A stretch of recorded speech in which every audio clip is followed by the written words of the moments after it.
Namaskar. A very pleasant afternoon, and I must say, the most unforgettable good evening to all of you, going by the time of the day and following the teachers who taught me to observe these greetings. And one cannot forget the teachers. Because of such teachers only, that I was able to speak on this dais in 1983 in SP College, a little larger hall in the main building. Dr. Daswani, who was the professor and head of my department, he gave a keynote address on rewriting history and writing the historical literature. In 1982, imagine I was in the first year MA and I had never spoken from the dais. I was not able to speak English fluently at that time because I had come from a very small village in Terar Taluka, Satara district, called Reche Budruk. From that place, I had come over here, and he told me to express my views. Suddenly he told me, I'll tell you the reason why he asked me to speak here. And that was the first moment in my life. The second one, which Dr. Srikanth has quoted just now. At the outset, before I go into the luminaries in my mind and the most memorable incidents in my mind of this college, also from my academic career, I wish to express my heartfelt thanks to Dr. Vandana Arbale Madam, who is the professor and head of this department, Dr. Sunita Jadhav, who is the vice principal of this college, Dr. Sunil Gaikwad, who is the in-charge principal of the college, Dr. Srikanth, his friends, all academic colleagues, Dr. Maske, Dr. Shinde, Dr. Bhosle, all the most impressive women, very strong academic women in his department. I don't call them by names except Ms. Chowdhury here because she hails from Y. I know her personally. But all of them have created a very long-lasting impression in my mind. And on the top of it, all of you, students of chemistry, who are, according to me, you are going to be the columns of progress of this country. Because on your shoulders only, the control of artificial intelligence and going ahead of human being with heart and mind of his own and her own is going to be rested on your shoulders.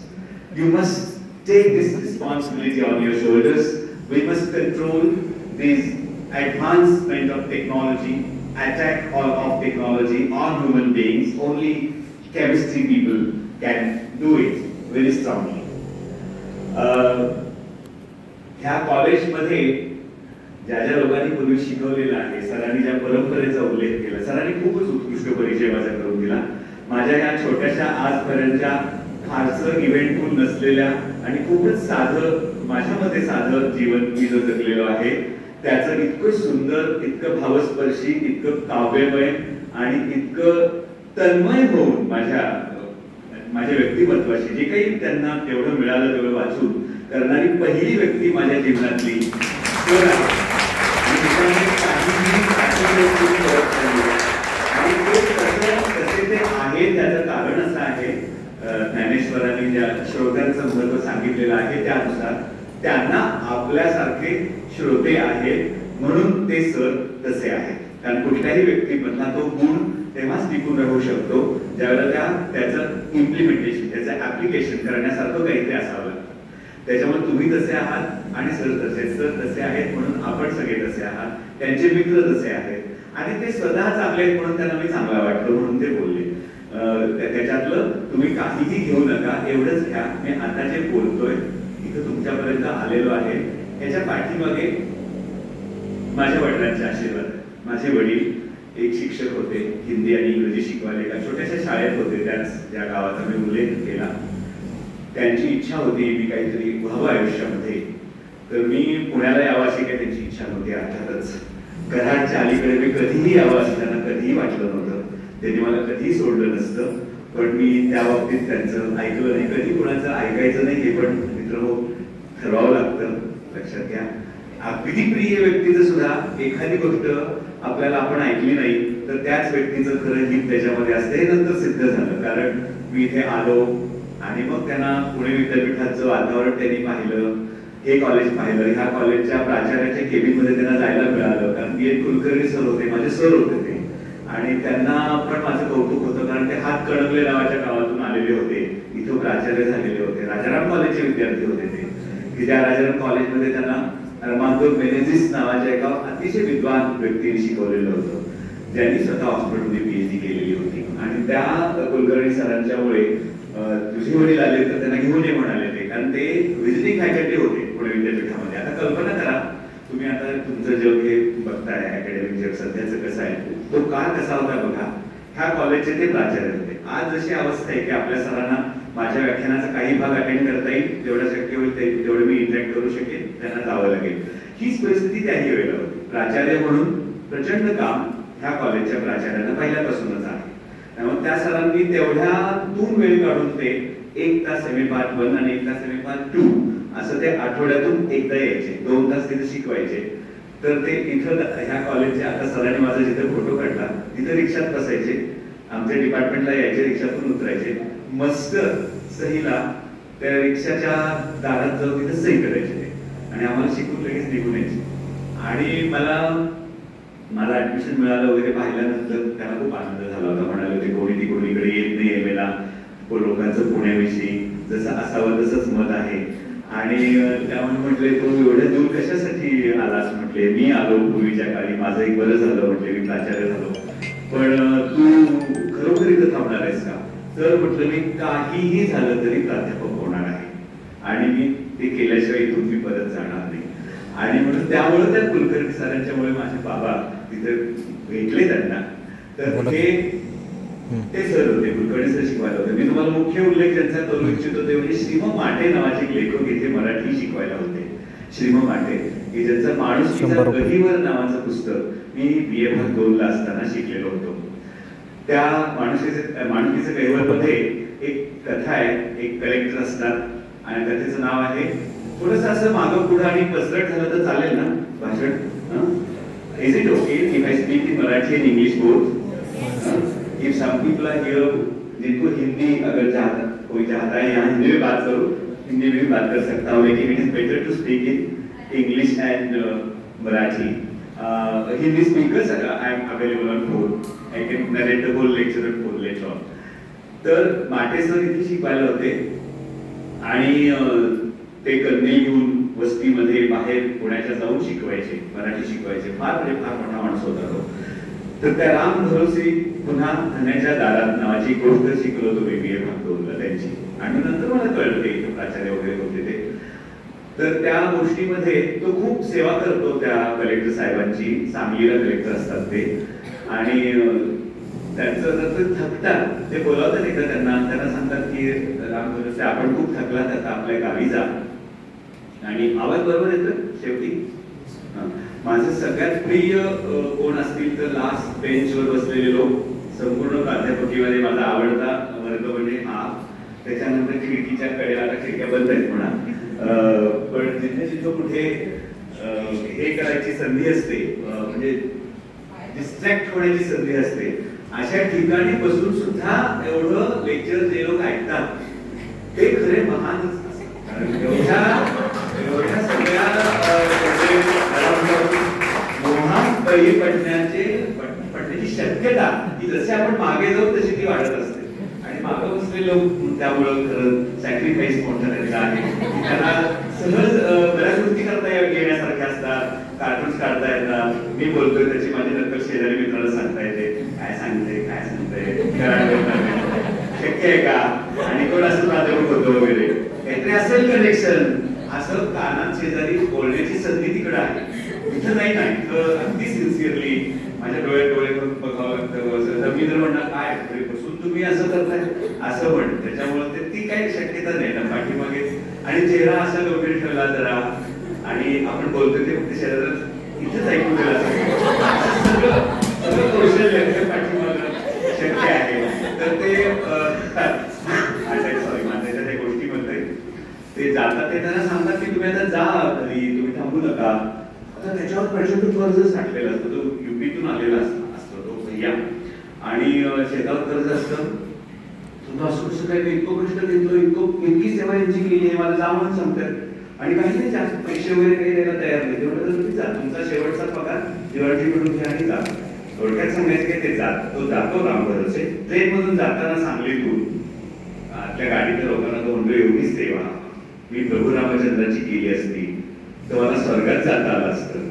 आणि म्हणे ह्या माणसाची सेवा केली, कशासाठी मी केली असं म्हणतात.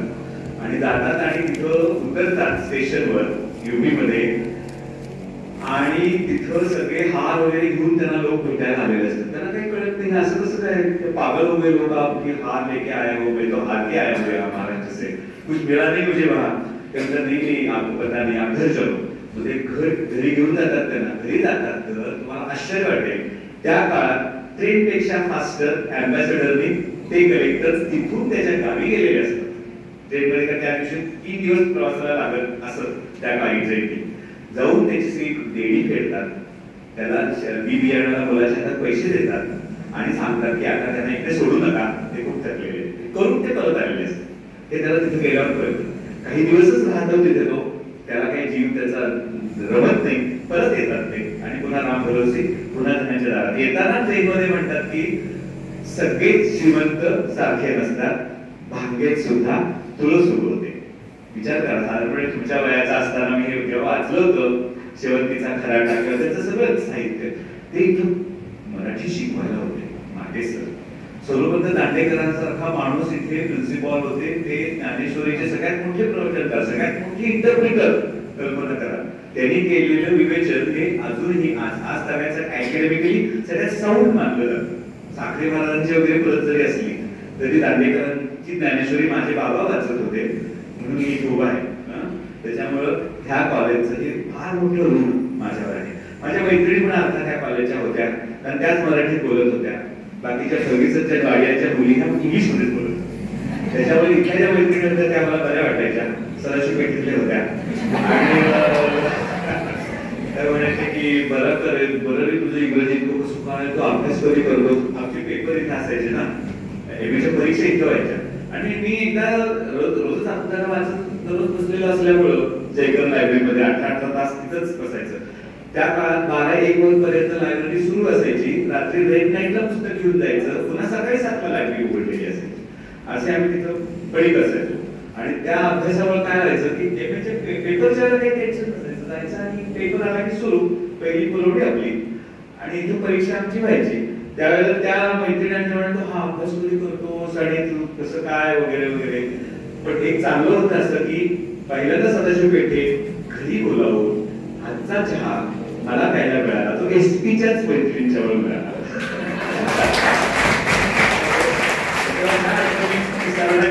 सरांना काहीच माहिती नाही अलीकडचा आहे. आणि मी ठरवलेलं होतं की आता आपण असं बोलायचं की सर कोल्हापूरचे त्यांच्या सर्कल्स मध्ये जातील तर सांगतील की शिंदे सर पहिला होते वगैरे, आपल्याला एवढंच माहिती आहे.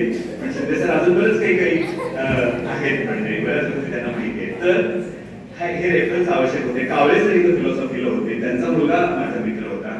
आणि सर्वात महत्वाचं म्हणजे आठवले मॅडम होत्या, सुशीलाताई आठवले. मी मगाशी मॅडमना सांगत होतो ना की मी सोमेश्वरनगरला प्राध्यापक म्हणून गेलो, तर इथं मला B+ मिळणार हे फिक्स झालं होतं. फर्स्ट क्लास मिळणार नव्हताच मला, फर्स्ट क्लास एकच असायचा त्या काळी. 70 विद्यार्थी MA, आता तुम्ही MSc पार्ट 1 ला तुम्ही जॉईन झाला समजा, तर पार्ट 2 ला बाहेर पडताना 1 फर्स्ट क्लास 3 B+ हा रिझल्ट होता.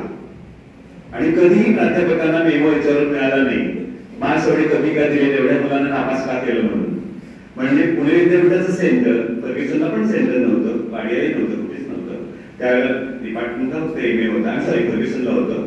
आणि अहमदनगर आणि नाशिक 3 ते 4 सेंटर्स होते. म्हणजे सगळे विद्यार्थी मिळून 350 मुलं असायची MA ला, त्याच्यामध्ये एवढे कमी B+. म्हणजे B+ मिळालं की अशा पायघड्या घालूनच प्राचार्य तयार असायचे, आमच्याकडे चला प्राध्यापक, असा काळ होता. त्या काळात आम्हाला B+ मिळाला. तर त्या मॅडम आमच्या डिपार्टमेंटला आल्या, ह्याच कॉलेजच्या, ह्या मॅनेजमेंटवर होत्या. त्या आठवले मॅडम, मुक्ता नावाचं हॉटेल आहे पाठीमागे इथे, ते डिपेंडकर नावाचे केटर आहेत, ते त्यांचे जावई येते आमच्या मॅडमचे. तर त्या आल्या आणि म्हणाल्या की इथं मराठी आणि इंग्रजी दोन्ही चांगलं करू शकेल, बोलू शकेल असा प्राध्यापक मला पाहिजे. आणि तो तिथे इंग्रजीला कोणी टिकतच नाही म्हणे आमच्या कॉलेजमध्ये, मला कळून लावलं. लास्ट बेंचकडे महत्व देण्याचं मला फायदा झाल्यावर सांगतो. तर त्या आल्या आणि म्हणाले की सगळं कोणी टिकत नाही. इथे एक आमच्या बॅनर्जी मॅडमचा उल्लेख झाला होता, Sucheta Banerjee, event coordinator. Sorry I forgot to mention you. आणि अजिंक्य थोरात, ही दोन नावं राहिलेली होती. तर कारण तिथे बॅनर्जी नावाचे इंग्लिशला तिथे होते आणि ते गेले कलकत्त्याला निघून, आणि माणूसच नाही अशी परिस्थिती झाली. मला एकदम वाटलं की बेंगॉली समस्वीट पर्सन इज हिअर. ते मॅडम आल्या आणि तिथं आमच्या सरांना म्हणाले, दासवाणी सरांना, की असं असं आम्हाला हे पाहिजे, कॅबिनेट प्राध्यापक पाहिजे. तर सरांनी कॉन्फिडन्शियल रिझल्ट काढून दिला. त्या आम्हाला घेऊन गेल्या. सर फ्रियाट गाडीतून बसून घेऊन गेले सोमेश्वर नगरला. ट्रंक घेऊन मी रेल्वेतून इथं आलो होतो. विद्यापीठाच्या हॉस्टेलला मी जेव्हा गेलो होतो, ह्या कॉलेजच्या दारातून मी मित्र हो, ह्या कॉलेजच्या दारातून रात्री 12 वाजता स्वारगेट करून मी ट्रंक डोक्यावर घेऊन विद्यापीठात गेले. इथं कोणी नव्हतं पुण्यात, कोणी म्हणजे कोणी. आणि मला दुसऱ्या दिवशी सकाळी हॉस्टेलची चावी माझ्या हातात मला मिळाली. 1 number hostel, 1 number room. Bobby सिनेमाचं शूटिंग त्या रूम मध्ये झालं होतं. आणि ती तिथं ती ट्रंक घेऊन मॅडम म्हटल्या, शिकायला सांगितलं ट्रंक ठेवा, तुम्ही चालायचं, फक्त सोडून जायचं नाही. म्हणजे जाणार नाही सोडून. 2 वर्षांनी सोडलं मी तिथून. तुम्ही नाशिकला गेलो. आठवले बाईचा एक उल्लेख करणं महत्वाचं आहे. माझ्या दृष्टिकोनातून कसं आहे माहिती का, ज्यांचा आपल्या ऋण आहे ना, 1 नंबर माझे बाबा, मी सांगितलं बाबांच्यामुळेच आहे, जो काही आहे ते त्यांच्यामुळे आहे. तर पाठीमागे जळ स्मारकला पंडित चंद्रकांत सरदेशमुख नावाचे सतार वादक आहेत. त्यांची मी मैफल आयोजित केली, सतारीची, त्यांच्या आयुष्यातली पहिली, ती मी इथंच केलेली होती. माझा एक मित्र चक्रदेव म्हणून आहे, तो इथं समोरच्या एसपी समोरची गल्ली आहे, तिथे डाव्या बाजूला त्याचं घर आहे. त्याच्या घरामध्ये एवढं मोठं बालगंधर्वांचं पेंटिंग होतं आणि बालगंधर्वांच्या रेकॉर्ड्स तो काढायचा. तो स्वतः इंजिनियर.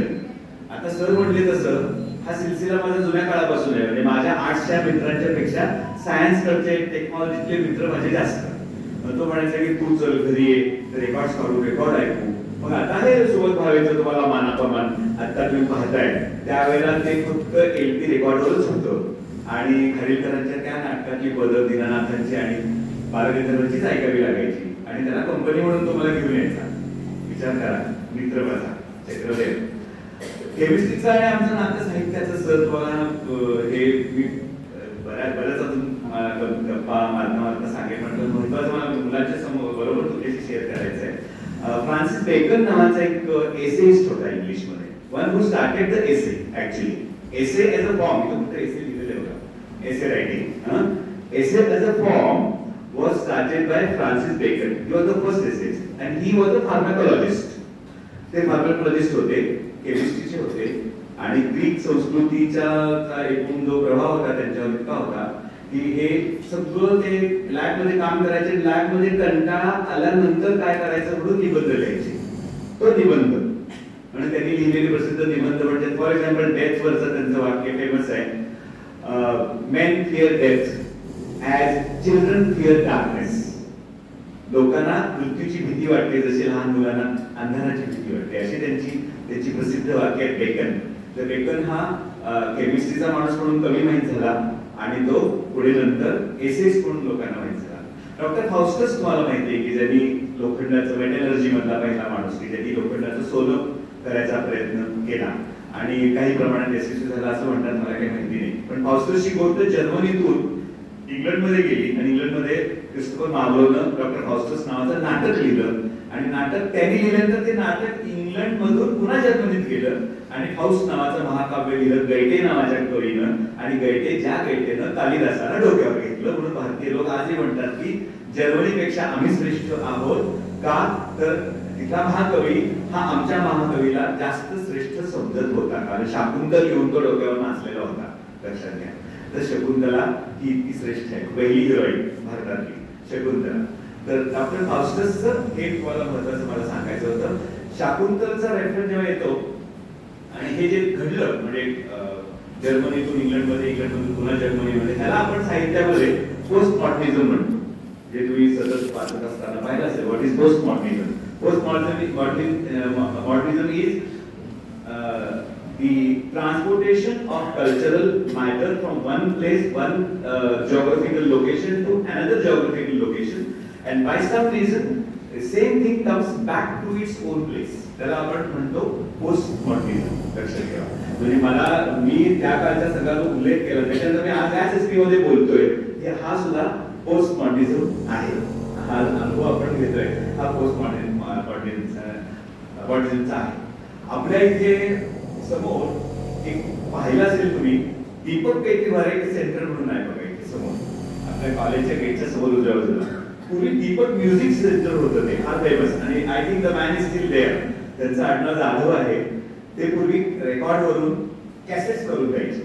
पूर्वी अजिबात म्युझिक अवेलेबल. आज तुम्हाला ऍपल आहे, तुम्हाला जिओ सावन आहे, तुम्हाला युट्यूब म्युझिक आहे, एव्हरीथिंग इज देअर. पूर्वी म्युझिक ऐकणं म्हणजे रेडिओ शिवाय काही मार्ग नव्हता. त्या काळात ते कॅसेट करून द्यायचे, आम्ही त्यांच्याकडून घ्यायचो, आणि कितीतरी वेळेला संध्याकाळी त्यांच्याकडे बसून गोडी गुलाबी बोलून, कारण मला जायचं असायचं सोमेश्वर नगरला, करून घ्यायचो त्यांच्याकडून मी, आणि ते कॅसेट्स घ्यायचो मी. त्यामुळं सतत एसपी आणि हे वातावरण हे माझ्या मनात नेहमी असायचं. रेडिओचा सरांनी उल्लेख केला. रेडिओ आय ऍडवाइज असं काही म्हणणं फारसं बरोबर नाही. ऍडवाइज करणं त्याच्या फार पलीकडे तुम्ही आलेले आहात, तुम्ही मोठी मुलं आहात, पण तरी what I feel की you must listen to radio. Radio हा सतत सुरू पाहिजे. आता येताना समजा मी आता बाबांच्याशी बोललो, मी येताना गाडीमध्ये पुणे आकाशवाणीवर प्रेमस्वरूप आई वात्सल सिंधू आई गाणं लागलं होतं. माधव जुलियनांची कविता आहे ती प्रसिद्ध. बोलावू तुझं आता मी कोणत्या उपायी, मी कुठला उपाय माझ्याकडे तो असं मला सांग आई, की ज्या योगे मी तुला पुन्हा भेटू शकेन. कारण त्यांची आई हे जग सोडून गेलेली असते, आणि तो कवी म्हणतो की आता मला तुझ्याकडे येण्याशिवाय दुसरा मार्ग नाही. तर ती कविता ऐकताना मला काय वाटलं असेल की आता आपण बोलणार आहोत ज्या आपल्या वडिलांच्यामुळे आपण इन्स्पिरेशन घेतलं आणि इथपर्यंत पोहोचलो. वडिलांच्या कविता किती आहेत? नाही आहेत माझ्या. तर हे मला हे रिअलाइज झालं. तर आपण काहीतरी ऐकतो, सर म्हटलंय तसं योग्य ठिकाणी जिथं जिथं प्रतिक्रिया आहे तिथं ती प्रतिक्रिया आपल्या मनात उमटत असते. तर ही टेक्नॉलॉजी टेक सॅव्ही आपण असायला पाहिजे. रेडिओ हे असं एक माध्यम आहे ज्याच्यावर इंटरनेटची गरज नाही. तुम्ही कुठे दूर गेलेला असाल, जितकं दूर जा तितका रेडिओ चांगला ऐकू येतो, कारण रेडिओचं प्रक्षेपण दूर गेल्यावर सुधारतं. इथे हे सगळे डिस्टर्बन्सेस जे आहेत ते नसतात तिथे रेडिओ. वाईला रेडिओ खूप सुंदर ऐकू येतो. मेंढोली गावाच्या पलीकडे गेलात तुम्ही आणि शॉर्ट वेव्ह लावलात किंवा मीटर वेव्ह लावलात तर स्टेशन तुम्हाला सुंदर ऐकू येऊ शकतं. तर हे तुम्हाला मी सांगितलं रेडिओचं. मानापमांचा मगाशी उल्लेख केला. मी फार वेळ बोलणार नाहीये, पाठीमागं फार चुळबुळ करू नका, म्हणजे मी संपवणार आहे लवकर, फार तुमचा वेळ घेणार नाही. तर म्हणजे चुळबुळ कोणीच करत नाही, एवढीच तुमच्याशी गैरसमज, एवढीच बोलायची पद्धत म्हणून बोलतो. म्हणजे मला असं वाटतं की खरोखर चुळबुळ करतात, काही नाही, आणि सगळे जागे आहेत व्यवस्थित. तर जागेच रेडिओ ऐकायला हवा, गझल ऐकायला पाहिजे. गझल हे तुम्ही ऐकणं माझ्या दृष्टीने, कारण तुमच्या जनरेशनला काय झालं, फास्ट सगळं फास्ट असल्यामुळं तुम्हाला कुठेतरी ती असं फ्युजन करून आल्याशिवाय काही मिळत नाही. म्हणजे आता तुम्हाला ते पठ्ठे बापूरावची लावणी, लटपट लटपट तुझं चालवणं मोठ्या नखऱ्याचं, ती कोण अभिनेत्री, ते बाजीरावाच्या जीवनावरचा सिनेमा, त्याच्यामध्ये ते फ्युजन केलेलं संगीत ते चालतं, तुम्हाला ते आवडतं. पण मूळ गाणं पण आपण लता मंगेशकरांचं ऐकायला पाहिजे ना. पठ्ठे बापूराव आपल्याला माहित असायला पाहिजे. लावणी गीत होते म्हणजे काय करत होते, हा माणूस कोण होता पठ्ठे बापूराव, कुलकर्णी होते ते उत्कृष्ट लेखक होते. त्यांची लेखणी खूप चांगली होती आणि ते स्टॅम्प पेपर लिहायचं काम करत होते, लक्षात घ्या. त्याच्या समोर ती स्त्री उभी होती, जिच्यावर त्यांनी लावणी लिहिली ती समोरच उभी होती. आणि ब्रिटिश गव्हर्नमेंट होतं, हे आताच गव्हर्नमेंट नव्हतं. ब्रिटिश लोक फारच कडक होते. त्यांनी ते पाहिलं आणि म्हटलं हे काही तुमचं काम नाही, त्यांनी काढून टाकलं त्यांना, पठ्ठे बापूरावला. म्हणजे माझं पण हे काम नाही, चुकून चालवतो म्हटले इथे, आणि नंतर लिहायला लागले. त्यामुळे ते आज आपल्याला माहिती आहे. जर ते लिहित बसले असते तर ते स्टॅम्पचा भाग झाले असते, आपल्यापर्यंत पोहोचले नसते. तर हे आपल्याला कसं माहित होणार ना. तर मी वाईट काम केलं, बावधनचे होते पठ्ठे बापूराव कुलकर्णी, आणि हे जुना काळ कसा होता, पुण्यात कसे आले असतील, कसं केलं असेल. आता येताना शाहीर साबळे मी ऐकले, जे पसरणचे शाहीर साबळे, केदार शिंदेचे आजोबा शाहीर साबळे, की आता त्यांनी ते एकनाथांचं भारूड ऐकलं रेडिओमध्ये फॉर एक्झाम्पल. मी काय की विंचू चावला विंचू चावला विंचू चावला ते म्हणतात की काम क्रोध हा खरा विंचू आहे. आणि त्याच्यामध्ये एक मधल्या विनोदी ओळी तुम्हाला आठवत असतील तर किती दुखतात किती दुखतं म्हणे विंचू चावल्यानंतर किती दुखतं तर म्हणतात फार दुखतं फार वेदना होतं. दारू म्हणजे काय दारू का नाही दारूचा संबंध नाही म्हटले ते फार दुखतं म्हणजे काय होतं तुझे सगळे दात काढल्यानंतर किती दुखतं तेवढं दुखतं म्हणतात. हे शाहीर साबळेची जी भाषा आहे ना त्या भाषेतला गोडवा लक्षात घ्या की मग काय झालं मग खालच्या आळीच्या कमीने आता खालची आळी वरची आळी म्हणजे ज्या गावात होतं ना त्या गावात मी 35 वर्ष राहिलो आणि शाहीर साबळेंच्याशी परिचय पण माझा होता. आज मी बोलतोय तुमच्याशी माझ्या 1 लाख उप्पट मोठा माणूस होता.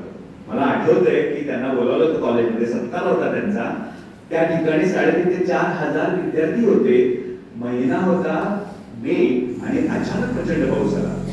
सगळा मंडप पाण्यामध्ये पूर्ण भिजून गेला पण ते असे बोलत होते हे सगळं बंद पडलं होतं सगळी यंत्रणा एकही विद्यार्थी आला असे होते शाहीर साबळे. ग्रेट होता किती ग्रेट माणूस. इथं मंत्री बसले सगळे मंत्री बसले होते त्यांच्या तोंडावर त्यांनी सांगितलं की पुढारी होता आणि मेंदू विसरूनच गेला म्हटले दवाखान्यातच मेंदू विसरला आणि 3 वर्षानंतर आला आणि म्हणाला जेव्हा इलेक्शन लागलं होतं आणि म्हणाला अहो तुमचा मेंदू इथं विसरला होता कशाला लागतोय म्हणे मेंदू तिकडे लागतच नाही. ते कुठं बोलले साबळे पुढे सगळे मंत्री 2 राज्याचे मंत्री बसले. असला माणूस इतकं धाडस शक्य आहे का सांगा. अकॅडमिक क्षेत्रामध्ये मला तरी हे शक्य नाही असं वाटतं. फार मोठी माणसं मी पाहिली पण तडजोडी कराव्या लागतात पण कला हे असे क्षेत्र आहे ज्याचा तुम्हाला स्पर्श हा व्हायलाच पाहिजे. तुम्ही कलाकारांच्या विषयी तुमच्या मनामध्ये प्रेम असायला पाहिजे कारण तुम्ही केमिस्ट्रीचे आहात. तुम्हाला जर साहित्याचं प्रेम असेल ना तर साहित्य जगेल नाही तर जगणार नाही. आमच्या लोकांच्या हाती ते जगणार नाही. म्हणजे मानापमान मधल्या 35 पदांच्या बदली 10-15 पदांच्या सोबत बरोबर ठेवली आहे ते सिनेमामध्ये. त्या सिनेमात त्या नाटकाचं पूर्णपणे त्यांनी नुकसान केलेलं आहे असं माझं प्रामाणिक मत आहे. पण आता काय करायचं चालतंय जे चालते ते चालतंय त्याच्यापेक्षा कधी पुढचं शक्य आहे. तुमच्यासारखे सायंटिस्ट टेक्नोक्रॅट्स की ज्यांच्या शब्दावर तुम्ही जर म्हणाला की एखाद्या इंडस्ट्रीजला म्हणाला की मला आता एवढे 25 कोटी मला खर्च करायचे सगळ्या नाट्यगीतांचा मला इतिहास काढायचा तर तो घेऊ शकतो तुम्हाला कारण तुमच्या जीवावर त्याचा शोध चाललेला असतो त्याच्यावर तो प्रॉफिट मिळवत असतो. हे मला मुख्य सांगायचं होतं इथं आल्यानंतर. मी माझ्या सायन्सच्या मुलांना नेहमी सांगत आलो की तुम्ही मोठे व्हा आणि तुम्ही कलेचं महत्व लोकांना सांगा नाही तर wrong man in workers paradise व्हायला नको. जो टागोरची स्टोरी आहे wrong man in workers paradise I think you know it की तो रॉंग मॅन जो असतो तो पेंटर असतो त्याला तो आत्मावरनं घेऊन येतो खालून घेऊन येतो पृथ्वीतून आणि त्याला त्या पॅराडाइज मध्ये सोडून देतो. तिथं तो सारखं काम करत असतं सारखं काम म्हणजे आता इथं बसलेत ना तरी सुद्धा तो काहीतरी इक्वेशन्स कुठली सुटली ती काढत बसणार असे ते असतात त्या पॅराडाइज मधले लोक. आणि तो बिचारा असतो कलाकार चित्रकार तो सॉरी बसतो एक मुलगी पाणी भरायला येते तिच्या कळशीवर तो चित्र काढतो ती घरी जाते घरी गेल्यानंतर 5 मिनिटं उशीर होतो चित्र काढण्यामध्ये. ते कोलॅप्स होतं टाइम टेबल त्या पॅराडाइजचं आणि त्याला बोलावतात तुझ्यामुळे आमचं पॅराडाइज वर्कर्स पॅराडाइज इतकी वर्ष नीट चाललेलं बिघडलं म्हटले तू कशासाठी आलास इथे असं करून त्याला शिक्षा डिक्लेअर करणार. तोपर्यंत तो मेसेंजर धावत येतो तो म्हणतो ह्याचा आत्मा इथे नाही ह्याचा आत्मा स्वर्गात आहे चुकून त्याला इथं सोडलं होतं फक्त घेऊन जातो. असं ते टागोरांची स्टोरी फेमस स्टोरी आहे. त्यामुळे wrong man in workers paradise प्रमाणे आपली स्वतःची अवस्था असते हे लक्षात ठेवा. बऱ्याच वेळेला आपण रॉंग मॅन असतो आपण त्याचा ते लक्षात घ्यायचं तरी सुद्धा कसं टिकायचं. कोणीतरी मेसेंजर येतो कोणीतरी आपल्यासाठी एक भाग्य विधाता असतो तो आपल्यासाठी चांगलं काहीतरी करत असतो ह्याच्यावर नेहमी विश्वास मिरेकलवर विश्वास ठेवायला शिका. मिरेकल शिवाय शोध लागलेले नाही लक्षात ठेवा. कुठेतरी मिरेकलवर विश्वास होता तेव्हा त्या लोकांनी ते करून दाखवलेलं आहे. जिद्द त्या प्रकारची तुमच्यामध्ये असायला पाहिजे. गझल सांगताना गझलमध्ये किमान काही गझल गुलाम अलीच्या तुम्हाला माहित असतील तर सांगतो. एक दिल में एक लहर सी उठी है अभी कोई ताजा हवा चली है अभी याद के बेनिशा जजीरों से तेरी आवाज आ रही है अभी अशी एक गझल आहे फॉर एक्झाम्पल. अजून एक मला महत्वाची सांगायची आहे की दरीचा बेसदा कोई नहीं है अगरचे बोलता कोई नहीं गली में खिड़कियां है बहुत लेकिन झांकता कोई नहीं है. हे लिहिणारा जो कवी होता ना हा साबिर जफर नावाचा पाकिस्तानमध्ये इमर्जन्सी असताना त्याने ही गझल लिहिली होती. त्याला देशातून बाहेर जायची वेळ आली होती आणि ही गझल गुलाम अली गाऊन टाकली त्याला मात्र देश सोडायला लागला नाही का आर्टिस्ट होता. आर्टिस्टचे सगळीकडे फॅन्स असतात, त्यामुळे त्याला करायचं काय त्याचं, कारण त्याला काढायचं तर दुसरा कोणीतरी फार मोठा माणूस त्याचा फॉलोअर असतो. म्हणजे मी असं म्हणतो की अशी मुलं याच्यापैकी कोणीतरी रेडिओचं डायरेक्टर व्हावं UPSCतून जाऊन, आणि तिथे मी जाऊन सांगणार की मीटर वेव्हची स्टेशन, शॉर्ट वेव्हची स्टेशन सगळी जर्मनी सारखी उत्कृष्ट करा. कुठे कोपऱ्यात गेलं तरी रेडिओ लागला तर क्लिअर कट लागला पाहिजे, एकदम क्रिस्टल क्लिअर, जर परदेशात लागतो तसं लागायला पाहिजे. कारमध्ये माणूस बसला भारताच्या एका टोकाला, त्यानं समजा विद्यार्थी लावलं रेडिओवर, इंटरनेट शिवाय ते शेवटपर्यंत लागायला पाहिजे. ते परदेशात लागतं, आपल्याकडे लागत नाही. पण हे कधी शक्य आहे? At this age only you must have this kind of ambition. तुमच्यात ते अँबिशन असायला पाहिजे, तेव्हाच हे शक्य होऊ शकेल. माझे जे सर सांगितलं, ज्यांचा उल्लेख मी केला मगाशी, डॉक्टर येवले नावाचे माझे प्रिन्सिपल होते, लक्षात घ्या. आणि आता सरांची कशी अवस्था आहे तसं मी सरांना कार्यक्रमाला बोलवायला, मी माझी प्रिन्सिपल होतो आर्टचा, आणि मी तिथं जाणार त्यांच्याबरोबर जायचो. सर मुलं बसली, वक्ता आहे, तुम्ही चला, लगेच यायचे. मी सांगितलं की माझ्याशी चला चला, अरे बसा तुम्ही चला, कारण का ते सेन्सिटिव्ह होते, ही वॉज व्हेरी सेन्सिटिव्ह. एकच उदाहरण त्यांचं सांगतो की तुमच्या विषयाशी अत्यंत क्लोजली रिलेटेड आहे. त्यांना गाडीतून येताना फोन केला, त्यांना विचारलं सर मला ते नाव आठवत नाही केमिकलचं, तुम्ही सांगा. त्यांनी मला सांगितलं ते होते खटाव नावाच्या गावी प्राध्यापक होते, आणि शिवाजी युनिव्हर्सिटीची प्रॅक्टिकल BSc फायनलची तिथे होणार होती. त्या प्रॅक्टिकल मध्ये एक रिएक्शन अशी होती की ज्याच्यामध्ये त्या मुलांना ते डेरिव्हेटिव्ह काढल्यानंतर 15 मार्क मिळणार होते, पण ते केमिकल एसटीतून आणायला परमिशन नव्हती गव्हर्नमेंटची. पण त्या मुलांचं नुकसान होऊ नये म्हणून हे बघा, ते डेरिव्हेटिव्ह, ते जे केमिकल होतं ऍसिटिक अनहायड्राइड नावाचं केमिकल होतं, आणि त्याची रिएक्शन होते ऍनालाइन प्लसची, आणि ते झाल्यानंतर मग ते डेरिव्हेटिव्ह भेटतं. पण ते म्हटले केमिकलला परमिशन नव्हती.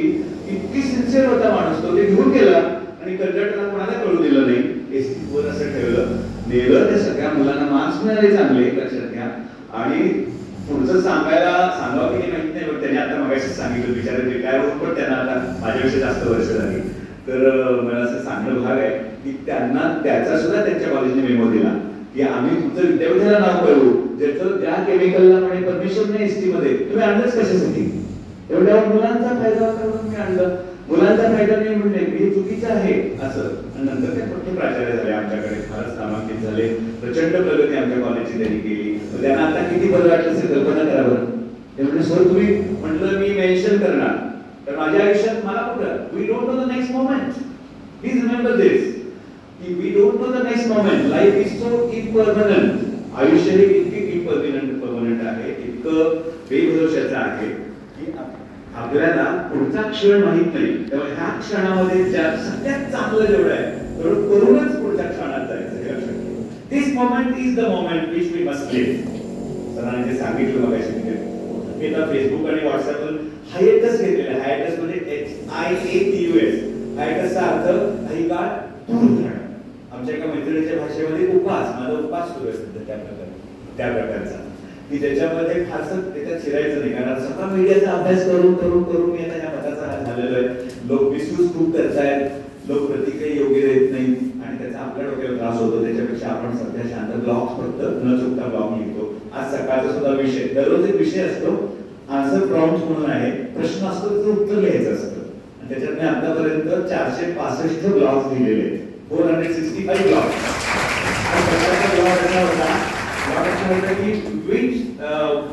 Which invention would you like to uninvent? म्हणजे कुठला शोध तुम्हाला परत फिरवलेला आवडेल. मी त्याच्यात लिहिलं, त्याच्याशी सहमत तुम्ही कोणी सोडा नाही. मी लिहिलं की मॅन हू इन्व्हेंटेड व्हील, व्हीलचा शोध अनइन्व्हेंट करून टाका. The man will start walking, going to friend's home, enquire his health, and he will not even go by a cart. बैलगाडी सुद्धा नको, कुठलंच व्हील नको म्हटलं. माणूस चालत जावा, एकमेकांची प्रेमानं वागावा, घर साधं असावं, घर सगळीच साधी असावीत, छोटी छोटी गावं असावीत, शेजारच्या गावात शेजारच्या देशात लोकांनी जाऊन प्रत्यक्ष जाऊन बोलावं. कारण काय, ग्रीड आणि सेल्फिशनेस आणि करप्शनला मार्गच राहणार नाही ना. विमानं असणार नाही, गाडी असणार नाही, त्याच्याकडे वॉल्वो गाडी आहे, माझ्याकडे BMW आहे का, हा विषयच नाही. म्हटल्यानंतर भ्रष्टाचार करायचा विषयच नाही, प्रगतीचाच विषय नाही. प्रगतीनं मिळवलं काय, प्रचंड प्रकारची बेसुमार दारिद्र्य, अफाट पोल्युशन, आणि हे सगळं झालेलं जग पाहत आपण जेव्हा पुढे जातोय तेव्हा असं वाटतं की ही प्रगती आपण कशासाठी केली. पण दुसरं मन असं सांगतं त्या लेखाच्या शेवटी मेसेज लिहिला असं जरी असलं, even though I said like this, the topic was this, topic असा होता की कुठलं अनइनवेट करायला आवडेल म्हणून मी ते केलं मी, पण शेवटी असं होतं की नाही, what science has done today is also of great importance. Science जे केलं, कारण आज मला बोलायला आपण तरुण वैज्ञानिकांच्या पुढे चाललोय आणि हे असं कसं बोलून झालं, पण आता माझा विषय होता, उदाहरण दिलं तुम्हाला प्रत्येक विषयावर काहीतरी वेगळं लिहिण्याचं. तर माझं मी सरांना सांगितलं होतं की तुम्हाला माझं ना फक्त हँडल लिहून ठेवा वर्डप्रेसचा, एक खाली नोट करून ठेवा, @VRITES म्हणून आहे, VEERITES @VEERITES VRITE.com म्हणून टाकलं ना वर्डप्रेसवर तुम्हाला तिथे मिळेल. आणि मग तुमच्या कॉमेंट्स मधून तुमचा परिचय व्हावा ही माझी इच्छा आहे. I am very sure, 100% sure, those who are occupying the last rows, they are going to be the best commentators. चांगलं लिहितील असं मला वाटतं. माय फेअर लेडी नावाचा सिनेमा पाहिलाय तुम्ही? पाहिला नसेल तर पहा. त्याचं मूळ पिग्मॅलियन आहे, मराठीमध्ये फुलराणी नाटक आहे. पुलंचं स्मरण आपण करूया. पुलं हा फार एक जबरदस्तच मोठा माणूस होता. त्यांना पण सायन्सचं खूप प्रेम होतं, म्हणून त्यांनी दूरदर्शनवरचा अभ्यास इंग्लंडला जाऊन केला. पहिले डायरेक्टर ते होते, त्यांनी पुण्यामध्ये स्टेशन सुरू करायचा प्रयत्न केलेला होता. तर त्या फुलराणीमध्ये ना भाषेचं महत्व, लँग्वेजचं आता म्हणजे सांगितलं की कुणी बोलत असताना तो माणूस कुठल्या व्हरायटी ऑफ लँग्वेज काय त्याची ती लक्षात आली पाहिजे, असं हे त्या नाटकामध्ये त्यांनी सांगितलेलं आहे. आणि last but not the list, Varghese जे होते, वर्गीज कुरियन, आनंद हा जो प्रकल्प आहे गुजरातचा, तो ज्यांनी सुरू केला, ते तुमच्यासारखे केमिस्ट्रीचेच होते, केमिकल इंजिनिअरिंगचे ते पोस्ट ग्रॅज्युएट होते. आणि त्यांना स्वतः नेहरूंनी पत्र लिहून बोलावून घेतलं की तुम्ही इथे या आणि तेच करा. त्यांनी ते अमूल केलं. आज अमूलची प्रगती झालेली बघतो. त्यांचं लेटर टू द ग्रँडसन नावाचं BSc पार्ट 3 ला आमच्याकडे अभ्यासाला होतं, तो मेडिसिन शिकवलेला होता. त्यामुळे मला हे माहिती आहे की कुरियन सरांच्यामुळे ह्या देशामध्ये आपली स्पीच सगळ्यांची प्रगती जी झाली, ते मी तुम्हा सर्वांना सांगू इच्छितो की तुम्हाला जरी डॉलर्स मध्ये पगार मिळण्याच्या संधी निर्माण झाल्या तरी I request you, appeal to you, go and earn dollars, but come back to the soil. ह्या मातीशी जोडलेले राहा. हे तुम्हाला कुठेही मिळणार नाही. ही लाकडी बाग, या बागांनी जे जे पाहिलंय ना आजपर्यंत, तो जर इतिहास तुम्ही पाहिला तर हे इंग्लंडच्या बागांची तुम्हाला ही ॲफिनिटी वाटणार नाही जी मला बागांशी वाटते. अहो तुमच्यासारखं मी BA पार्ट 2 ला असताना तो सिनेमा पाहिला होता, ज्याच्यामध्ये रोमियो अँड ज्युलिएट नाटक शिकवत असतात ते सर इथे, आणि आखिओ के झेरोफोन्से, आणि त्याच्यामध्ये ना शिकवत असतात आणि अशीच असतात बाकी, अशीच उंच असतात आणि ते सांगतात की रोमिओचं प्रेम काय होतं वगैरे. आणि त्यावेळेला मला असं वाटलं ते पाहिल्यानंतर BA पार्ट 2 ला बरं का, की that I would become a professor of English and I will be teaching like this and moving among students. हे स्वप्न होतं. सिनेमाचा सुद्धा एक चांगला परिणाम होऊ शकतो हे आपल्याला त्याच्यात आपण पाहू शकतो, लक्षात घ्या. तर coming to roots, coming to soil and importance of coming back to India, हे मी तुम्हाला त्याच्यावरून मला बोलायचं होतं ते मी सांगितलं. अजून मला वाटतंय सर मी थांबायला हरकत नाही आता. मला आय डोंट थिंक, मला वाटतं मी थांबावं इथे. तुमच्या मनात काय असेल शंका तर विचारा. मला भरपूर सांगण्यासारखं माझ्या मनामध्ये ह्या कॉलेजविषयीच भरपूर आहे. मल्लिकार्जुन रणसुरांची मैफल इथं झाली BSc कॉलेजमध्ये एका दिवाळी पहाटेला. आणि विनय हर्डीकर नावाचा माझा मित्र आहे, MA इंग्लिशच आहे, आमच्यासारखा नावाला सिनियर आहे. तर त्याने त्यांच्यावर एक लेख लिहिला होता. तोपर्यंत मनसूर कोणाला माहित नव्हते. SP कॉलेजमुळे माहीत झाले. तुम्ही किती SP चे रेफरन्स मला दिले पहा आतापर्यंत. वास्तविक मी किती छोट्या खेड्यातून आलेला माणूस. BA माझं कराडचं, HM कॉलेज कराड. पण तिथं राहून बसून मला एवढी माहिती दिली. मी सारखं घरी म्हणायचो बाबा मला पुण्याला पाठवा. ते म्हणायचे नाही, पुण्यात गेलास की तू परत येणार नाहीस. आणि ते त्याचं बाकी खरं ठरलं. पुण्यात आल्यावर मी खरंच कधी गेलो नाही, पण मी आज खरं तुमच्या समोर आहे. तर टेक्नॉलॉजी आणि तर म्हणून तुमच्या समोर आहे. आणि म्हणूनच मी आपण ते लिहिलं का ब्लॉगचं हे माझं त्याच्यावर लिहा. मला वाटतं थांबावं ना आपण सर.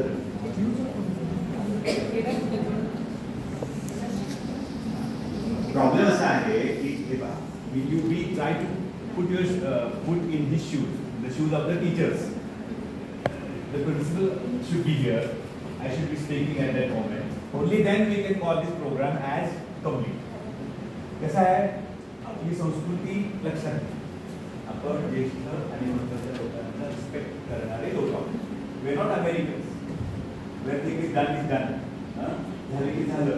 त्याच्यामध्ये इमोशनल इन्व्हॉल्वमेंट त्यांची नसते. 100% मत आहे माझं. तुम्ही पुढे करण्यासाठी तयार आहे वाटतं. They think of their profit. Nothing else. Because Steve job सारख्या माणसाला फेकून दिलं त्यांनी बाहेर ना. ऍपलचा कल्पना ऍपलचा तुकडा काढणं म्हणजे प्रेम हे त्यानं बायबलमधून घेतलंय. असल्या माणसानं ते ऍपल काढलं शोधून तो हिमालयात फिरायला आला. त्याला बुद्धी झाली की काहीतरी वेगळं करून दाखवावं. त्याचा अँड्रॉइडच्या पुढे तिकडं कोणाचं शक्य नव्हतं. ब्लॅकबेरी होती, ब्लॅकबेरी पॉवरफुल होती. तुम्ही वापरताय ब्लॅकबेरी फोन. आजच्यासारखं शक्य नाही. साथी जीवनसाथी काढल्या, आजच्या गव्हर्नमेंटने जीवनसाथी लॉन्च केलं. काही गरज नव्हती. ब्लॅकबेरी ओएस असली तर काहीही करायची गरज. ₹1 तुमचा कुठे गेला. टिकली नाही टेक्नॉलॉजी. वाय? मार्केटिंग.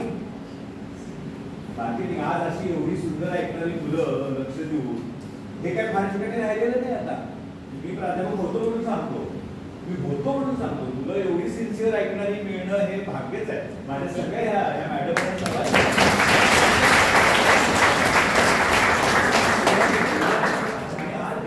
टाइम आहे.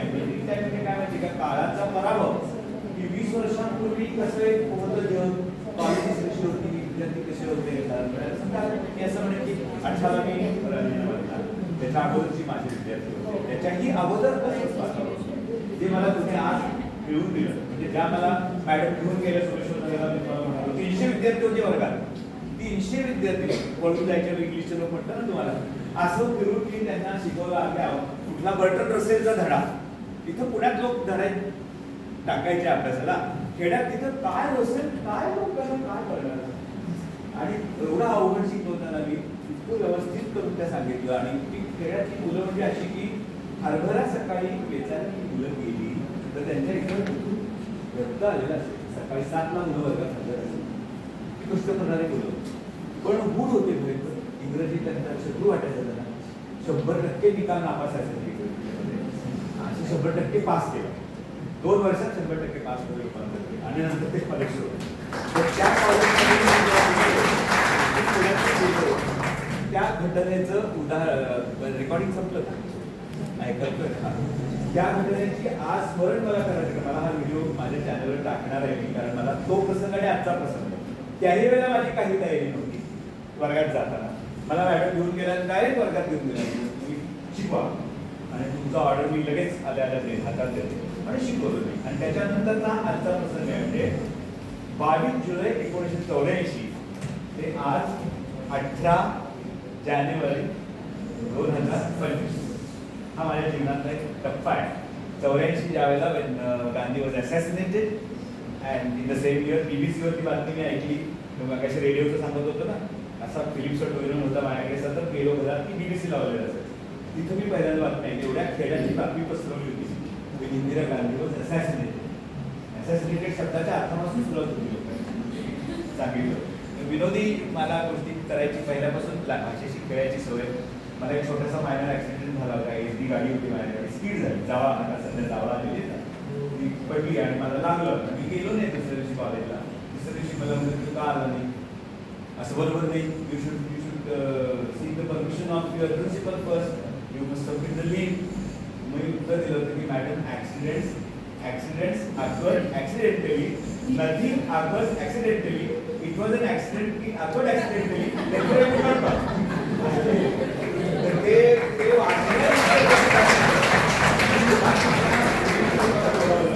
ते काय लिहिलंय तेवढं मला पहिल्यांदा आणि नंतर मला मेमो वगैरे मिळालं. एकच मिळालं. एवढं मोठं पत्र उत्तर द्यायचं की मला पुन्हा प्रयोगपत्र म्हणतो आम्ही त्याला देशामध्ये.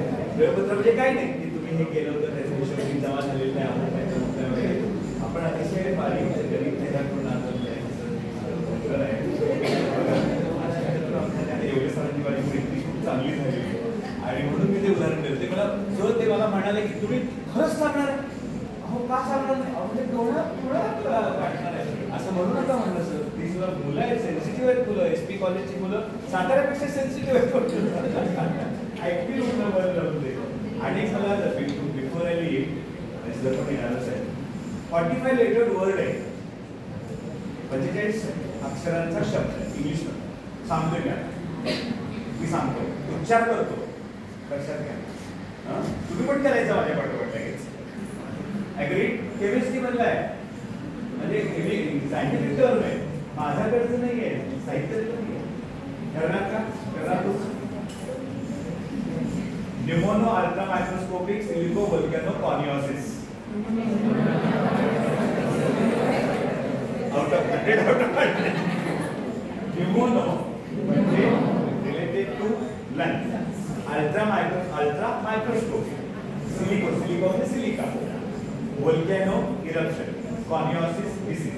तो डिसीज आहे की जो डोळ्यात वाळूचे कण गेल्यामुळे निर्माण. हे आधी MA पाच मधला असताना पाठ केलं. इंग्रजी मधला सगळ्यात मोठा शब्द ट्रान्सबस्टॅन्शिएशन हा एक शब्द होता, तो एक 22 अक्षरांचा होता. आणि हा जो आहे हा 45 लेटर लिहून घ्या. CNGUMONO ULTRA MICRO SCOPIC SILICO VOLCANO CONIOSIS pneumono ultrascopic silico volcano coniosis. माझे विद्यार्थी माझ्या हातामध्ये इंग्लिश BA केलं शिकवायला गेले तिथे सगळ्यांनी हा शब्द पसरवला. विद्यार्थी अमिता मुंबईला आहे, तिच्या सगळ्या शब्दांना हा शब्द माहिती. हे शब्द माहीत असलेली स्टुडंट माझ्यासमोर आली, मी म्हटलं तुला हा शब्द कुठे सांगितला? आमच्या मॅडमने सांगितलं. तुझ्या मॅडम कोण? भागवत मॅडम. म्हटलं ते सुद्धा किंवा याची विद्यार्थी तुला शंका निरसन करण्यासाठी I'm here to reply to many माझं फार चांगलं बोललो वगैरे असलं मला काही नको आहे. तर आता काय तुमच्याकडून करण्याचं काय माझं तुम्ही फक्त एवढंच काही शंका असेल तर विचारा. लँग्वेजचं अजून काय महत्व वेगळ्या पद्धतीने तुम्हाला सांगायचं असेल तर मी म्हटलं तसं रेडिओ ऐका, इंग्लिश न्यूज ऐका. वर्षा विलियम्स नावाची एक रीडर आहे आपल्या दिल्लीच्या आकाशवाणीवर, त्यांचे इंग्रजी उच्चार ऐका, तुम्हाला आवडतील. भारतीय ऐका इंग्रजी, तर कळेल तुम्हाला. तर BBC आता काय मिळत नाही, BBC टाटा प्लेवर BBC बघावं लागतं ऐकण्याची सोय. तर बघा तुम्ही ब्लॉग तुम्ही ओपन केला तर ब्लॉगमध्ये ऐका.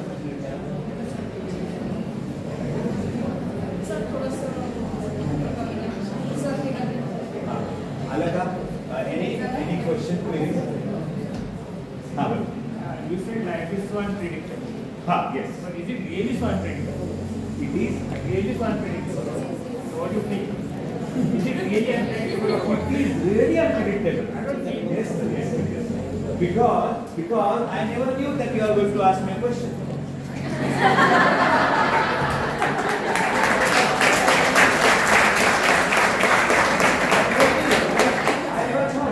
Somebody will ask you a question.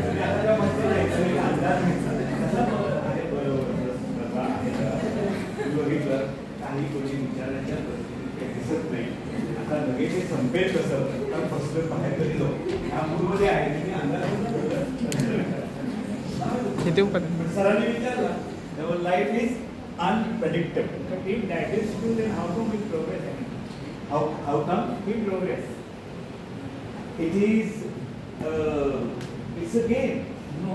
It's a game.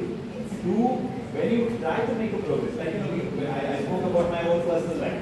I get so many instances, like I say with the trunk on my head, it's still there at Napo. But despite all these hard efforts, despite my success in academic field, आवाज येणार नाही याच्यात. on academic field, I was not able to really achieve what I wanted to achieve. No, I have. That is your modesty actually. You people think like that, but if you really ask me, मला जेव्हा इथे सरांनी Kulkarni sir इथं होते, मला म्हणत होते तू ज्युनियरला काही काम कर, तर सिनियरला संधी मिळेल वगैरे, आणि मी 2 years प्रोफेशनच्या ऑर्डरच्या मागं तिकडे गेलो.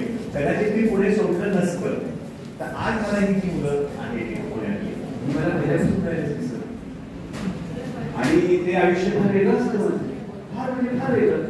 कारण पुण्यामध्ये जी एक ज्याला आपण बुद्धीची चमक ती या मातीत काही म्हणा, कुणाला काही करायचं असेल तर कुणाचंच यायला पाहिजे, कुणाचंच केलं पाहिजे. मुंबई सुद्धा नाही असं माझं प्रांजळ मत आहे. मला फार अभिमान आहे या सरांचा त्याच्यामुळे, कारण ते आजला गोव्याला जाताना परिसर तुम्ही बघितला ना, 8:30च्या नंतर तुम्हाला जाता येत नाही तर रस्त्याने अशा भागातली सोय जाऊ शकणार नाही. मोठी गाडीवर तुम्ही जाऊ शकणार. इथून प्रगती इथपर्यंत येणं, ह्या कॉलेजला येणं आणि सुंदर इंग्रजी मराठीमध्ये माझा परिचय कोण करून देते सध्या सर? कुणाला पडलंय? एसबी कॉलेजमध्ये आहे सर. आहे हे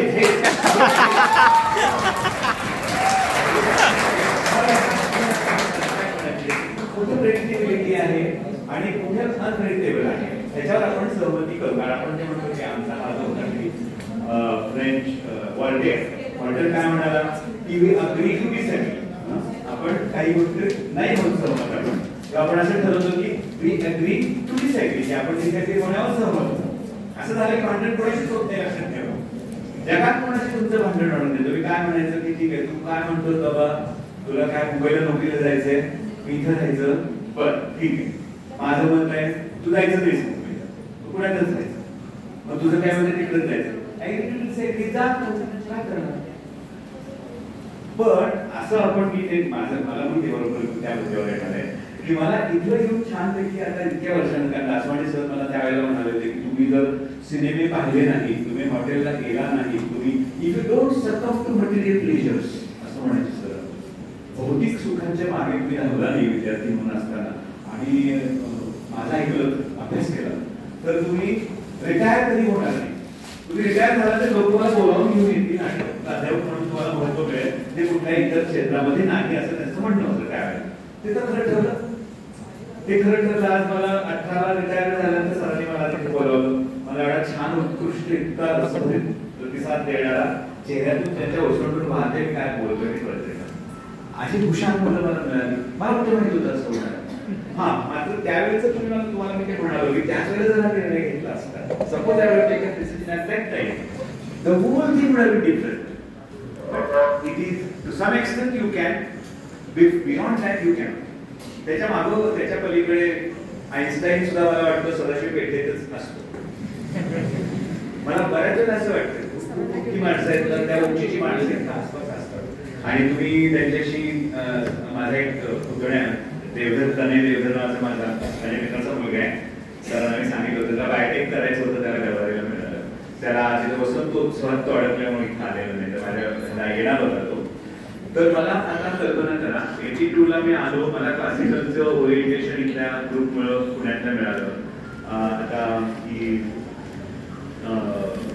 म्हणजे गरवारे कॉलेजच्या कॉन्सर्टला आम्ही भिंतीवर ओलांडून पलीकडे ऐकायला जायचो. आज हा मुलगा मला म्हणाला काका म्हणता मी उभं राहून ऐकणार आहे, मी काय पास काढणार नाही वसंतोत्सवात, मला पास परवडत नाही. तुम्ही उभं राहून ऐकाल का? बरोबर ऐकेल की म्हटलं येईल की काय हरकत आहे, पण म्हटलं हो बाबा माझा कार्यक्रम झाल्यानंतर घेतो. इतक्या दिवसांनी आपण उडी मारून जात होतो. आज 2025ला एक तरुण मुलगा बीटेक करणार, काय म्हणतात तुम्ही त्याला, बीएससी टेक्नॉलॉजी, बीएससी बायोटेक्नॉलॉजी ते करणारा. मग माझा उद्धव का होतो मी, मला बीएससी आणि पुन्हा बायोटेक्नॉलॉजी असं का म्हणतात ते काही कळत नाही. कारण technology is BTech it should be, पण युजीसीची नियम युजीसी बहुतेक काही त्याच्यामध्ये आहे. बरं फॉरेन मध्ये गेलं टेक्नॉलॉजी जरी स्टडी करतो की त्याला बीएससी म्हणतात. अच्छा ते तिकडून आहे बहुतेक. एक्झॅक्टली तिकडूनच आले. त्याच्यामुळे त्याला ते करायचं असल्यामुळे तो तिकडे गेला. पण आज तो ते त्याला कसं वाटतंय याचं मला खूप समाधान वाटतं. पण हे तुम्ही जिथं बीज रोवलं तिथे येण्याची गॅरंटी नाही.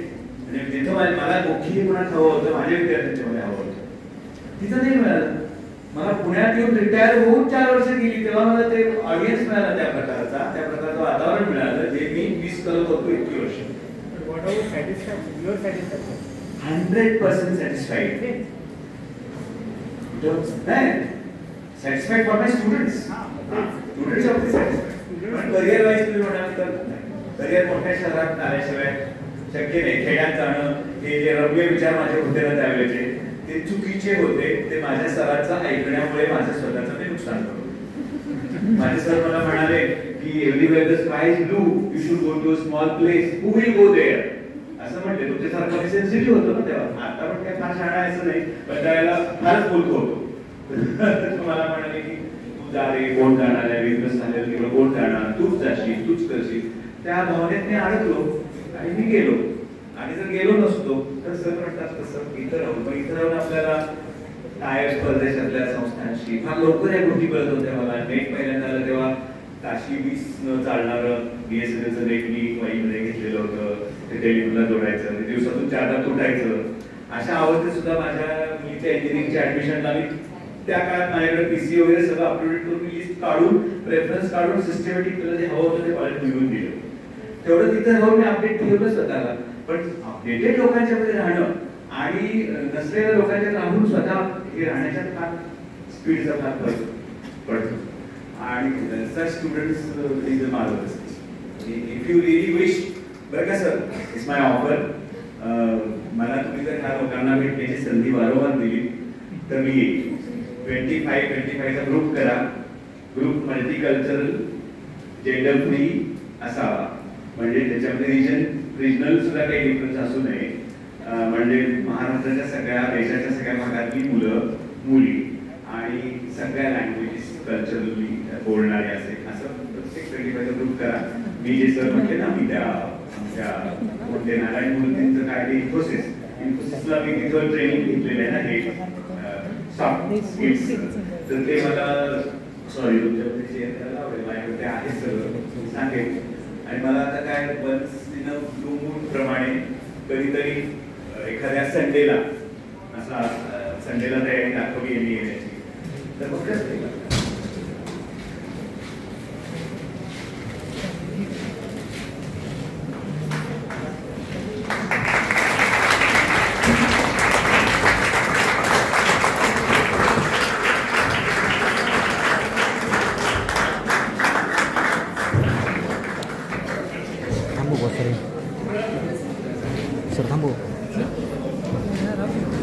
Thank you so much, sir.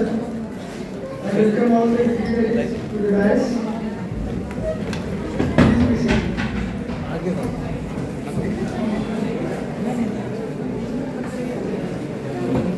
Sir, तुम्ही म्हणाल्याप्रमाणे खरंच अनप्रेडिक्टेबल होतं, कारण की आपण 45 मिनिट्सच्या टाइमला भेटलो होता आणि आज we are almost 1 hour and 20 minutes झाले. आणि दुसरी गोष्ट अशी की मी सुद्धा मागे बसलो होतो, पहिल्या मिनिटापासून शेवटपर्यंत सगळी मला व्यवस्थित ठेवली. So that prediction I can give की आमची मुलं तेवढं प्रेडिक्ट करतात.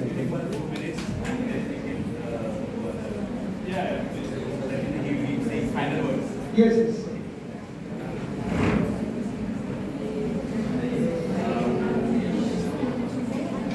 Everything is ritualistic, even though we oppose rituals. Like I agree with my friend to disagree also sometimes, that one doesn't have to be ritualistic, we say, but rituals are the part of life.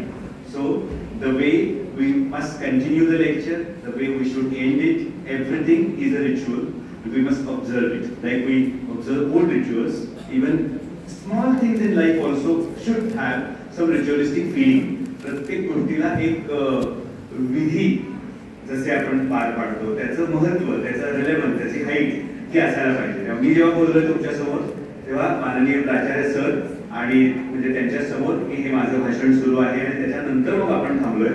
मग माझ्या पुस्तकाची प्रत मला कॉलेजच्या ग्रंथालयाला द्यायची, ती मला त्यांच्याकडे सुपूर्द करायची आहे आणि मॅडमना द्यायची आहे, केमिस्ट्रीच्या हेड मॅडम जे आहेत त्यांना द्यायची आहे. तर ते हे सगळं ऑगस्ट गॅदरिंग असं झाल्याशिवाय ते करता येत नाही, लक्षात घ्या. कारण अगदी स्मॉल मोमेंट असतात ना आयुष्यातले, ते जगायचे असतात. मी तुम्हाला काय म्हटलं होतं, प्रत्येक क्षण हा जगायला हवा. Because the principal is like a captain of a ship. If a principal is not there then the ship will sink. त्यामुळे जहाज हे तेव्हाच वर प्रवास करेल जेव्हा प्राचार्य असतील. ते प्राचार्याचं महत्व फार आहे. कारण मी जरी होऊ शकलो नाही सरांनी सांगितलं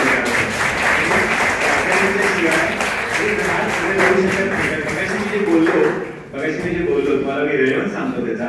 व्हीलचं मी जे बोललो अनइन्व्हेंट करताना मी तिथं जहाज मात्र चालू शकतं. व्हील नसलं तरी जहाज सेल सहित वरच्या शिडासहित जहाज जाऊ शकतं. त्यामुळे कॅप्टन आणि सेल आणि समुद्र याचं आपल्या जीवनात असलेलं महत्व आजच्या माणसाला सांगायची गरज नाही, कारण समुद्राच्या जवळच आहे. त्यामुळे I express my Principal Gaikwad sir for making himself available at least for a few seconds or some time in my lecture, and only because of him. कारण त्यांनी ते सगळ्या प्रकारच्या ज्या समस्या असतात ह्या गोष्टी करत असताना त्याला समोर जाऊन त्यांनी मला इन्व्हाइट केलं, मला बोलावलं, याबद्दल मी मनापासून धन्यवाद व्यक्त करतो. आणि निश्चितच मी असं म्हणेन की वारंवार मला ही संधी मिळो असं मी म्हणेन, कारण मी म्हटलो नाही तर मी व्यवहारी माणूस ठरणार नाही. त्यामुळे मी हे असं इच्छा व्यक्त करतो की सरांना भेटण्याची संधी वारंवार मला मिळावी. कारण माझ्या केमिस्ट्रीच्या प्रिन्सिपल माझ्या सरांना फोन केला, प्राचार्य सरांना मी खटावला कधी बसलेले होते, त्यांना म्हणतो सर जे केमिकल तुम्ही घेऊन गेलेले होता मुलांच्या प्रॅक्टिकल साठी त्याच्यावर नाव सांगा. त्याचा उल्लेख केला, त्यांना किती समाधान वाटलं. त्यांना सांगितलं सर सुदैवाने इथे वातावरण एसपीचं खूप चांगलं आहे आणि मी तुमचा रेफरन्स देणार आहे. मनपूर्वक धन्यवाद.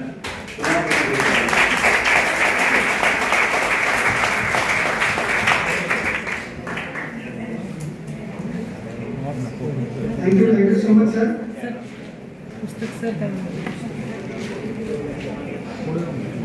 पुढे येऊ नको.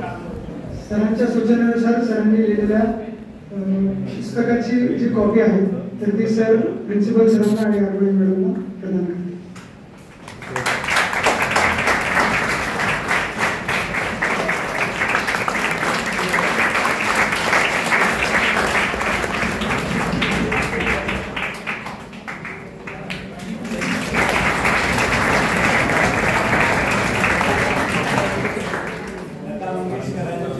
शायरीचं पुस्तक आहे ते मी उर्दूमधून इंग्रजीमध्ये केलं.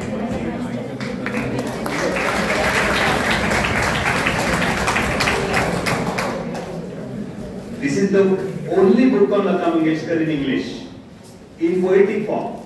कवितेच्या स्वरूपात असलेलं त्यांच्यावरचं हे एकूण एक पुस्तक आहे. माझ्या आयुष्यातलं पण हे अजूनपर्यंत एकूण एकच पुस्तक आहे. माझं सगळं ऑनलाईन पब्लिकेशन्स आहेत, पण ऍक्च्युअल पब्लिकेशन आहे. Thank you. Thank you so much, sir. Now let us move towards the last session of our game carnival, that is valedictory function, and of course the award ceremony. So good evening, everyone. It gives me an immense pleasure to welcome you all to the valedictory program of Game Carnival 2K25, a grand celebration of knowledge, creativity, and innovation. Over the past day, we have witnessed incredible talent and passion, and now it's time to conclude this wonderful event on a high note. I welcome all the honorable dignitaries on the dais and on the dais. To begin with, I request our respected principal sir to felicitate Honorable Dr. Rajendra Prasad Chinde sir as a token of our gratitude and appreciation for his valuable presence and insights.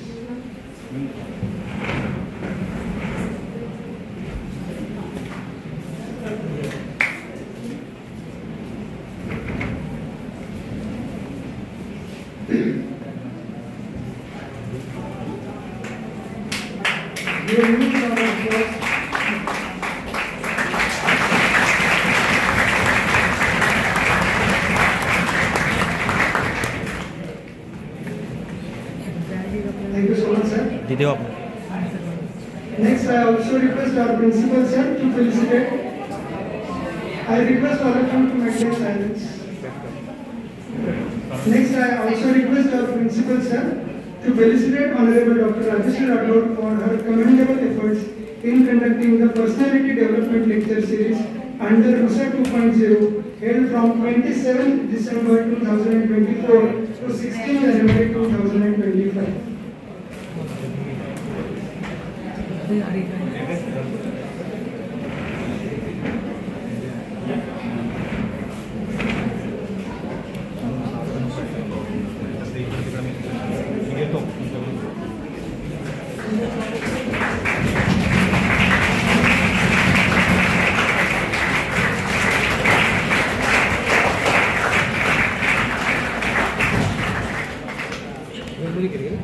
Thank you, sir.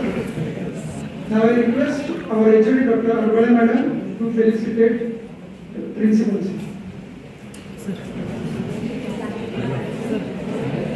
गुलाब फूल देगी फूल आणि trophy द्यावी गुच्छ principal sir म्हणतात गुच्छच दे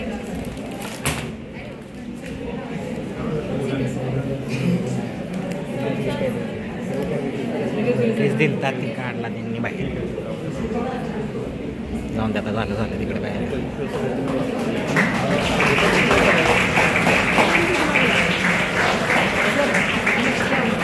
next pen आणि फुल घेऊन जा. काय आहे कोणाला यायचं देवणी सरांचं किती ना मी विचारा की कोण त्याला विचारा sir. Now I request HOD Dr. Arvind Madam to felicitate IPSC coordinator of our college, Dr. Devani sir. हे आपल्या ह्याच्यात नसते होता आपल्या प्रोग्राममध्ये नसते.